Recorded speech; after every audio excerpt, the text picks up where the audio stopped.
നമസ്കാരം. ഇന്നത്തെ recipe healthy ആയിട്ടുള്ള ഒരു ബ്രേക്ക്ഫാസ്റ്റ് ആണ്, oats omelette. Welcome to the video.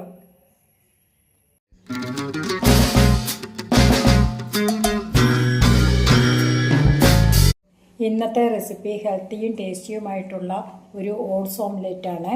Oats ഓംലെറ്റിലേക്ക് ആവശ്യമായ ചേരുവകൾ: 1/2 കപ്പ് ഓട്സ് എടുത്തിട്ടുണ്ട്. ഇത് ഞങ്ങൾക്ക് മിക്സിയുടെ ജാറിലിട്ടിട്ട് ക്രഷ് ചെയ്തെടുത്തിട്ടോ അങ്ങനെ തന്നെയോ എടുക്കാം. ഞാനത് ക്രഷ് ചെയ്തെടുത്തിട്ടില്ല. ഓട്സ് അങ്ങനെ തന്നെ ഒരു ചെറിയ കപ്പിൽ 1/2 കപ്പ് എടുത്തിട്ടുണ്ട്.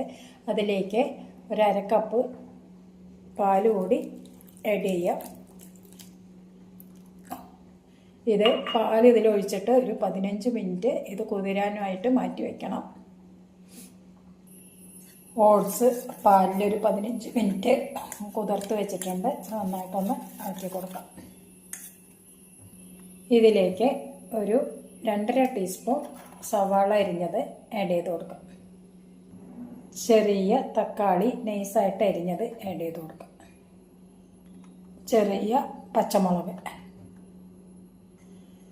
ഒരു ചെറിയ തണ്ട് മുരിങ്ങയില കൂടെ ആഡ് ചെയ്ത് കൊടുക്കുന്നുണ്ട്.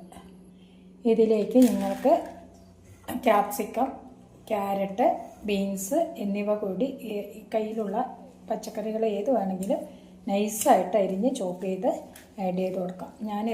ഇതിൽ തക്കാളി, പച്ചമുളക്, മുരിങ്ങയില, ഓട്സ്, പാല് ഇത്രയും മാത്രമേ ഞാൻ ചേർത്തിട്ടുള്ളൂ. നിങ്ങൾക്ക് ആവശ്യമുണ്ടെങ്കിൽ ഏത് വെജിറ്റബിൾസ് വേണമെങ്കിലും ഇതിലേക്ക് ആഡ് ചെയ്ത് കൊടുക്കാം. 1/4 ടീസ്പൂൺ ഉപ്പ് കൂടി ആഡ് ചെയ്ത് കൊടുത്തിട്ടുണ്ട്. ഇതെല്ലാം നന്നായിട്ടൊന്ന് മിക്സ് ചെയ്ത് കൊടുക്കാം. ഇതിലേക്ക് 2 മുട്ട കൂടി പൊട്ടിച്ച് വെച്ചിട്ടുണ്ട്. ഇത് നന്നായിട്ടൊന്ന് ബീറ്റ് ചെയ്തെടുക്കാം. ഒരു 2 മിനിറ്റ് നന്നായിട്ട് ഒന്ന് ഇളക്കി കൊടുത്തിട്ട് നമുക്ക് ഓട്സ് ഓംലെറ്റ് ഉണ്ടാക്കാം. പാൻ ചൂടാക്കാൻ വെച്ചിട്ടുണ്ട്. പാൻ ചൂടായതിനു ശേഷം ഒരു ലേശം ഓയിൽ തടവി കൊടുക്കാം.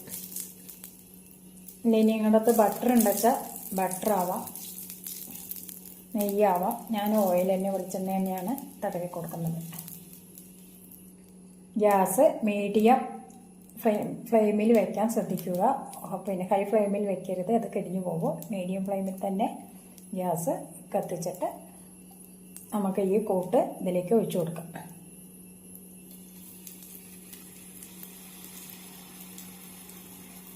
ഇനി ഇത് നമുക്ക് ഒന്ന് ഒപ്പാക്കി കൊടുക്കാം.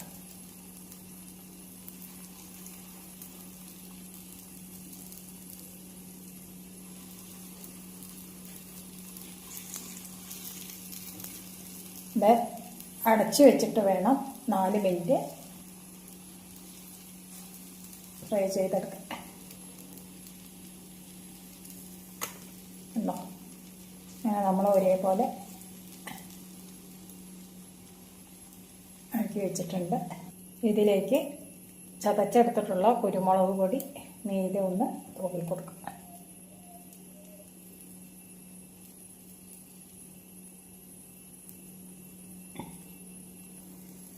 മീതെ ഒരു ലേശം ഓയിൽ കൂടെ തൂക്കി കൊടുത്തിട്ടുണ്ട് കുരുമുളക് പൊടിക്ക് മീതെ.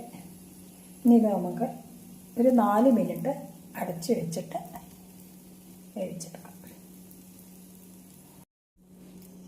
ഓട്സ് ഓംലെറ്റ് 4 മിനിറ്റ് ആയിട്ടുണ്ട്. ഇതൊന്ന് മറിച്ചിട്ട് കൊടുക്കാം.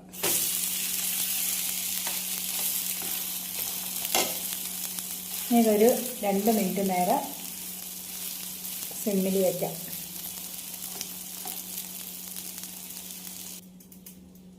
ഓട്സ് ഓംലെറ്റ് റെഡി ആയിട്ടുണ്ട്. നിങ്ങൾ ഇതുപോലെ ഒന്ന് ട്രൈ ചെയ്ത് നോക്കൂ.